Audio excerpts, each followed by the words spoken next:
Hey everyone, in today's video I'm gonna show you another 2 tips about Excel. And the first one is Quick Analysis Tool. So the Quick Analysis Tool is a great way to visualize your data quickly without creating charts and graphs from scratch. To utilize Quick Analysis, simply highlight your table and an icon will appear in the lower right corner. We have here a table, and as you see here, we have the quick analysis that you can also get by pressing Ctrl+Q. Use the quick analysis tool to quickly and easily analyze your data with some of Excel's most useful tools such as charts, color coding, and formulas. So if we click here, we can easily select one of these. For example, if we click on data bars, you'll see the bars at the table, color, icon set, and some other values.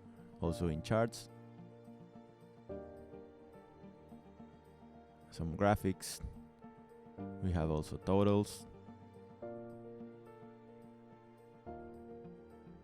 tables, etc. So it's that easy. This tool has beneficial information. You can choose charts, format them, perform computations, and add sparklines. Without a doubt, this is a fantastic tool to utilize. Okay, so the next tip I'm going to show you is text to columns. If you have data in a single column that you want to split into multiple columns, Excel's text to column feature can help. This feature can be helpful when working with data imported from other sources, such as databases or text files. First, we have to select the data table we are working with. This is it. Now we have to go to the Data tab in the ribbon, this one right here, and now we have to select text to columns. As it says here, split a single column of text into multiple columns. For example, you can separate a column of full names into separate first and last name columns.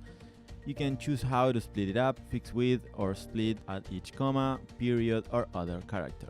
So let's click here, and we are going to choose delimited characters such as commas or tabs separate each field. Now we are going to click on next. Let's select comma as a delimiter and click on finish. And now we have everything split up. And that's it. I really hope you enjoyed this video. If you have any questions, let me know in the comments. If you want to keep watching and learning from our videos, please subscribe to our channel and don't forget to give it a thumbs up. Thanks for watching, and I'll see you in the next video.